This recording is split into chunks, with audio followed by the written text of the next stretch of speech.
ഇജ്ജ് നാളെ എൻ്റെ ഒപ്പം ഗുണ്ടൽപ്പേട്ടക്ക് പോരണോ? അങ്ങോട്ടൊരു ഷെണ്ണുണ്ട്, അവിടെ പപ്പായ കൃഷി തുടങ്ങിയെങ്കിൽ നമ്മളൊരു ദിവസത്തെ ഒരു 500 റുപ്യ ഉണ്ടാവുമോ കയ്യിൽ? ഒരു 2 ആഴ്ചയായിട്ടേ പണിയും കാര്യങ്ങളൊന്നും ഇല്ലാത്തതുകൊണ്ടേ കുട്ടികൾക്ക് സാധനങ്ങളൊക്കെ വാങ്ങാൻ വേണ്ടിയിട്ടാണ്. ഞാൻ പണി ഉണ്ടാകുമ്പോൾ എനിക്ക് തിരിച്ചു തരണ്ട്. 500 റുപ്യ ഉണ്ടെങ്കിൽ തരൂ. ഇപ്പോൾ ബിസിനസ്സൊക്കെ ഭയങ്കര ഡള്ളടാ, ഇപ്പോൾ തരാൻ പറ്റിയ സാഹചര്യമല്ല.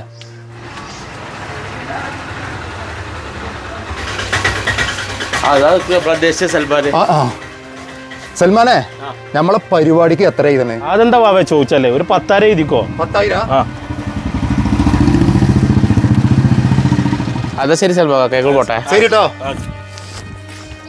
സൽമാനെ, എളജിപ്പ ചെയ്തത് വളരെ മോശമായിട്ടോ. ഒരു പാവപ്പെട്ട ചെക്കൻ വന്നിട്ട് ഒരു 2 ആഴ്ചയുടെ പണിയില്ല, ഒരു 500 റുപ്യ തരുന്നതാണ്. അപ്പോൾ അത് കൊടുക്കാനാണെങ്കിൽ ബിസിനസ്സില്ല, കയ്യിൽ പൈസ ഇല്ല. നേരെ മറിച്ച് ഒരു പരിപാടിക്ക് 10,000 റുപ്യ വെച്ചപ്പോൾ ഇത് വേഗം എഴുതിക്കോളി എന്നല്ലോ. അർഹതപ്പെട്ടവർക്ക് കൊടുക്കുക, അതാണ് വേണ്ടത്. ഞാൻ ചെറുക്കിന് ചോദിച്ചാൽ 500 റുപ്യ കൊടുത്തിട്ടുണ്ടെങ്കിൽ ഓനിക്കൊരു റാഹത്തായി, എൻ്റെ മുതലിലും ഒരു ബർക്കത്തുണ്ടായിരുന്നു. അതൊക്കെ സൂക്ഷിച്ച് വേണം നമ്മളീ കാലം മുന്നോട്ട് പോകാൻ. ഈ ആലോചിച്ചത് സൽമാൻ.